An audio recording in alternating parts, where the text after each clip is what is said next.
मस्जिद दरगाह फैज़ इलाही को लेकर कल तुर्कमान गेट इलाके में जिस तरह से तशद्दुद हुआ, आंसू गैस, पथराव और सब कुछ हुआ, उसको लेकर अब पूरे 24 घंटे गुजर गए हैं। इस बीच पुलिस ने 10 से 15 लोगों को अब तक डिटेन किया हुआ है पूछताछ के लिए, जबकि 5 लड़कों को गिरफ्तार किया गया है। इनमें काशिफ और कैफ ये 2 भाई हैं, जबकि 3 और लड़के अरीब, अदनान और समीर ये तीनों अलग अलग लोग हैं। कैफ और काशिफ के घर वालों का कहना है कि वो अपने माँ और बहन के साथ में आ रहे थे, तभी अचानक से जब ये जिस टाइम पथराव हुआ, जिस वक्त में आंसू गैस चलाया जा रहा था, तब इन दोनों भाइयों को पुलिस के लोग अपने साथ हिरासत में ले गए। काशिफ, कैफ, अरीब, अदनान और समीर को कोर्ट में पेश किया गया। उसके बाद से घर वालों में एक अजीब बेचैनी भी है। आप लोगों की जानकारी के लिए बता दूं कि किसी भी तरह की कोई भी अफवाह मस्जिद दरगाह फैज़ इलाही को लेकर के वो पुलिस ने पहले ही कह दिया था कि वो नाकाबिले कबूल होगी।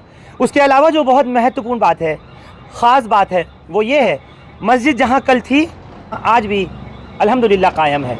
मस्जिद का कुछ नहीं हुआ है, ना ही किसी तरीके का कोई बुलडोज़र एक्शन वगैरह हुआ है। पुलिस तमाम CCTV फुटेजेस, सोशल मीडिया पर वायरल हुई वीडियोज़ और तमाम सोशल मीडिया प्लेटफॉर्म्स पर नज़र रख रही है और उस चीज़ के ज़रिए आरोपियों की शनाख्त भी की जा रही है। मेरे सहयोगी अब्दुल नूर शिबली सुबह से आज शाम तक रहे।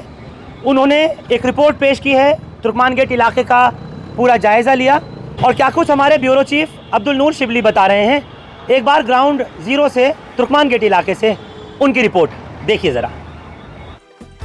नूरी फ्राई चाट मसाला बना दे हर डिश को और भी जायके भरा। देखो डिशेस में कितना नूर है।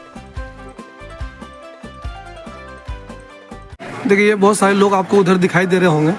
ऐसा नहीं है कि वो इधर आने की कोशिश कर रहे हैं कि जो जब उनको मालूम है कि यहाँ पुलिस मौजूद है, पैरामिलिट्री फोर्सेस के जवान मौजूद है, वो इधर आएंगे नहीं। लेकिन सब लोग एक होता है ना तजस्सुस, क्यूरियोसिटी, कि आखिर हो क्या रहा है, इसलिए लोग वहाँ मौजूद है। मीडिया वाले लोग उधर जा रहे हैं, उनसे बात कर रहे हैं। यहाँ पे पुलिस ने बैरिकेडिंग की हुई है ताकि इससे आगे वो लोग ना जा सके। मैं आपको अगर पीछे दिखाऊँ, देखिए यहाँ पे जवान मौजूद है, बहुत सारे नज़र आ रहे होंगे आपको। देखिए वो यही वाला जो रास्ता है, ये वाला रास्ता, यही रास्ता वहाँ पे जाता है तुर्कमान गेट के पास।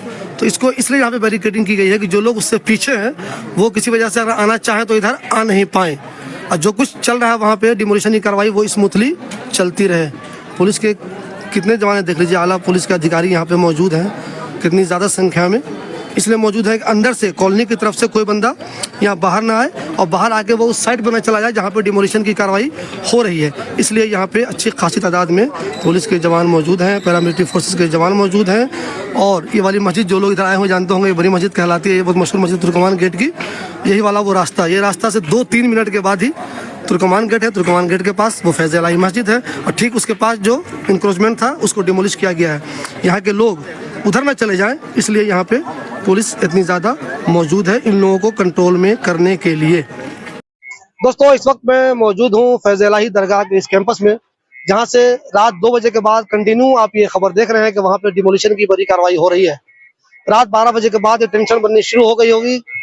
रात 12 बजे के बाद टेंशन बननी शुरू हो गई थी कि इस इलाके में बहुत जबरदस्त कार्रवाई होने वाली है।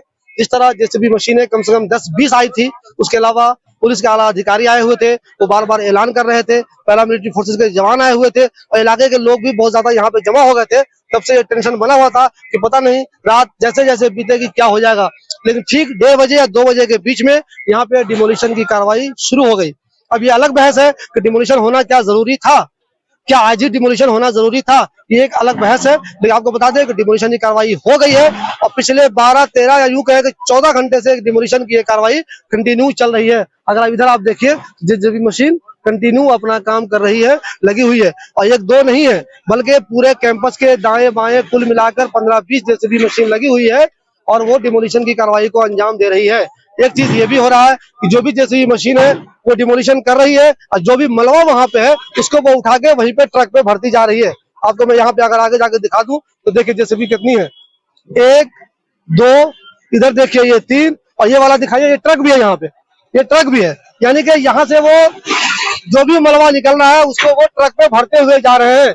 यानी कि जो लोग यहाँ पहले आए थे और जिन्होंने ये देखा होगा कि ये इलाका कितना गंजान था, कितनी ज्यादा भीड़ यहाँ पे रहती थी, वो अब जब आएंगे तो आप देखेगा कि बिल्कुल यहाँ पे मैदान हो चुका है और यहाँ पे सिर्फ और सिर्फ बचा है तो ये वाली मस्जिद बची हुई है।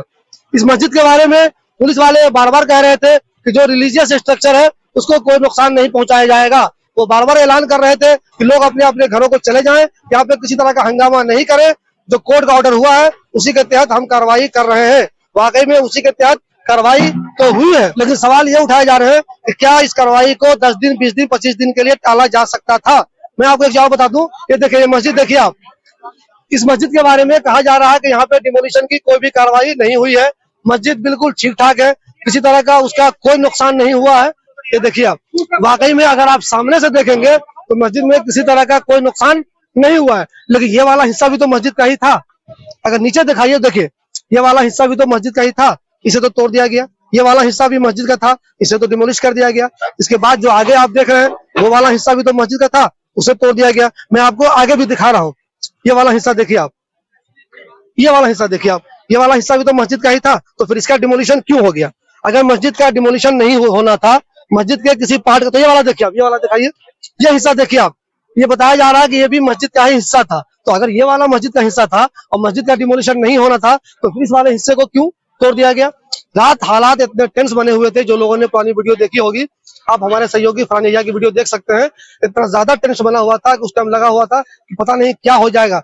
लेकिन पुलिस ने वाकई में कमाल का काम किया। कुछ लोगों ने थोड़ी बहुत बदमाशी करनी शुरू की, या यूं कहे कुछ लोगों ने कुछ हद तक पत्थरबाजी की, तो पुलिस ने कोई खास उस पर एक्शन नहीं लिया। बस आंसू गैस के गोले छोड़े, लोगों को भगा दिया, उनको अपने अपने घर में जाने के लिए कह दिया। पुलिस ने लोगों से अपील की कि आप लोग अपने अपने घरों को चले जाएं, नहीं रहे अपने अपने घरों को निकल जाएं, नहीं तो अगर पुलिस ने सख्ती की तो आपका नुकसान हो सकता है। एक अच्छी बात ये भी देखी गई रात में कि जो इंतजामिया कमेटी है उसने भी लोगों से अपील की कि कानून के हिसाब से ही जो काम होगा वो होगा, कोर्ट के ऑर्डर के हिसाब से ही जो काम होगा होगा। तो प्लीज आप लोग अपने अपने घरों को चले जाएं, किसी तरह की बदमाशी न करें, किसी तरह का हुड़दंग न करें, ऐसा कोई काम नहीं करें जिससे आप लोगों को नुकसान हो जाए। मगर इसके बावजूद कुछ वीडियो ऐसी आई है जहां दिख रहा है कि कुछ लोग पत्थर फेंक रहे हैं।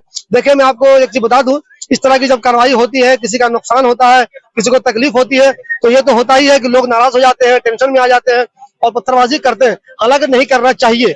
पुलिस जो आती है वो डिमोलिशन करने के लिए नहीं आती, डिमोलिशन करने के लिए जो टीम आती है उसकी सुरक्षा के लिए पुलिस आती है। तो आप इसका बदला अगर पुलिस से लेते हैं तो ये सही नहीं है। अगर आपको डिमोलिशन की कार्रवाई से बचना है, किसी एक्शन से बचना है, तो आप कोर्ट जाइए। कोर्ट अगर आपको राहत देता है तो वहां से राहत मिलेगी।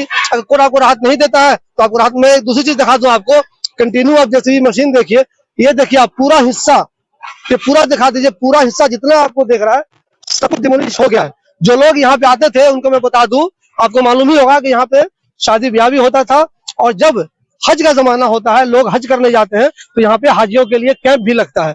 इसी में हाजी आते थे। कभी कभी यहाँ पे दुआ का प्रोग्राम भी हुआ है, इज्तिमा भी हुआ है। अब ये सब चीजें कहाँ पे होगी ये पता नहीं। कंटिन्यू आप देखिए, आप पीछे हज मंजिल है, ये दिखा दीजिए आप।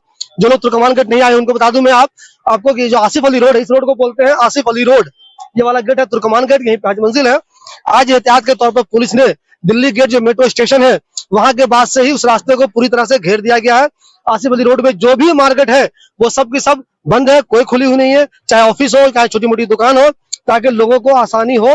पैदल वालों को जाने दे रहे हैं, लेकिन कार नहीं आ रही है, बस नहीं आ रही है, ये रोड पूरी तरह से बंद है, ताकि यहाँ की डिमोलिशन की जो कार्रवाई चल रही है वो स्मूथली चलती रहे, उसमें किसी तरह की कोई रुकावट नहीं आए। दो तरह की बातें आ रही है। एक तो कुछ लोग कह रहे हैं कि पुलिस ने रात के अंधेरे में एक्शन ले लिया, कुछ लोग कह रहे हैं कि पुलिस बदमाशी करे, जबरदस्ती ये काम कर रही है। एक चीज मैं आपको बता दूं, अगर कोर्ट का किसी तरह का कोई ऑर्डर आ जाता है तो उस पर अगर पुलिस को कार्रवाई करना है, एमसीडी को कार्रवाई करना है, या किसी और दूसरे चीज कार्रवाई करना है, तो आप कुछ भी कर ले, कार्रवाई हो ही जाती है। ये अलग बात है, कहीं 10 पुलिस की जरूरत पड़ेगी, कहीं 50 की पड़ेगी, कहीं 100, 200, 500 की पड़ेगी, लेकिन पुलिस कार्रवाई कर ही लेगी। कुछ लोग कह रहे हैं रात के अंधेरे में आके इसने कार्रवाई कर दी। पुलिस अगर चाले, एस्टेब्लिशमेंट अगर चाले, तो दिन के उजाले में 12 बजे भी कार्रवाई वो कर सकती है। अभी भी जो कार्रवाई करना है उसको वो कर ही रही है। चारों तरफ से अगर एक बार घुमा दीजिए कैमरे को आप, तो चारों तरफ देखिए डिमोलिशन के बाद क्या हालत हो गई है। पूरा चारों तरफ, बीच में वो मस्जिद बची हुई है।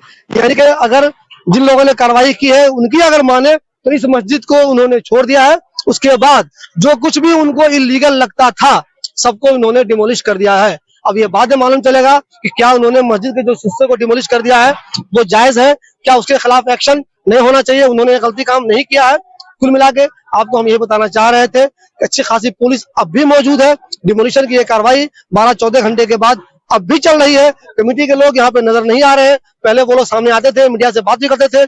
अब उन्होंने जब देखा कि डिमोलिशन तो हो ही गया, सब कुछ तहस नहस हो ही गया, सिर्फ ये मस्जिद बची हुई है, तो अब वो सामने आकर भी क्या करेंगे। लेकिन एक सवाल जरूर उठता है कि क्या आनन फानन में रात में ही डिमोलिशन की कार्रवाई करनी जरूरी थी? क्या 2 दिन, 4 दिन, 5 दिन, 10 दिन टाला जा सकता था? क्या अगर कोर्ट ने ये कहा है कि हम इसकी सुनवाई करेंगे अप्रैल में, तो क्या उस वक्त तक नहीं रुका जा सकता था? दूसरी बात, जो भाई साहब इसके खिलाफ अपील किए थे, उनके बारे में एक चीज मैं आपको कह दूं कि वो जिस मस्जिद के बारे में भी कहते हैं कि यहाँ इलीगल कार्रवाई हो रही है, यहाँ डिमोलिशन होना चाहिए, यहाँ एक्शन होना चाहिए, अफसोस की बात यह है कि उन्हें इंक्रोचमेंट से कोई लेना देना नहीं है। अगर उनको प्रिंस रोही को इंक्रोचमेंट से कुछ लेना देना होता, उनकी वीडियो देखिएगा, वो बनाते रहते हैं। वो मैं कोशिश करूंगा कि उनका इंटरव्यू भी करूं, आपको बताऊं उनसे मिलकर मैं कि आखिर उनका मकसद क्या है, वो चाहते क्या है। तो बहुत से लोग ये कहते हैं कि अगर ये ईमानदार है, ये वाकई में इंक्रोचमेंट के खिलाफ है, तो क्या इनको मस्जिद में ही इंक्रोचमेंट नजर आता है? मस्जिद के आसपास ही इंक्रोचमेंट नजर आता है? क्या इनको मंदिर के आसपास इंक्रोचमेंट नजर नहीं आता? क्या इनको गुरुद्वारे के आसपास इंक्रोचमेंट नजर नहीं आता? क्या इनको गिरजा घर के आसपास इंक्रोचमेंट नजर नहीं आता? और क्या इनको पूरे हिंदुस्तान में जो कहीं कहीं पूरी मार्केट को इंक्रोच कर लिया है लोगों ने, वो इनको नजर नहीं आता? अगर ये ईमानदार है, इंक्रोचमेंट के खिलाफ कार्रवाई करना चाहते हैं, कराना चाहते हैं, तो इनको हमेशा जागरूक रहना चाहिए और सबके खिलाफ बोलना चाहिए। अगर सिर्फ और सिर्फ ये मस्जिद के खिलाफ ही बोलते हैं, तो शक पैदा होता है कि कहीं ना कहीं ये बाइस्ड है और ईमानदारी के साथ अपना काम नहीं कर रहे। ये सिर्फ और सिर्फ मुसलमानों को और उनके जो पूजा स्थल, जिसको हम लोग मस्जिद कहते हैं, उसके खिलाफ ही एक्शन करवाना चाहते हैं। यही उनका मकसद है। फिलहाल मैं आपको बता दूं कि जो डिमोलिशन की कार्रवाई पिछले कई घंटे पहले शुरू हुई थी, वो अब भी जारी है। कंटिन्यू जेसीबी मशीन लगी हुई है, हर तरफ लगी हुई है। ये कार्रवाई कब तक चलती रहेगी पता नहीं। हाँ, मुझे ऐसा लगता है कि जो भी डिमोलिशन वो कर रहे हैं, जब तक सारे मलबे की पूरी तरह से सफाई नहीं हो जाए, यहाँ पे एक्शन चलता रहेगा।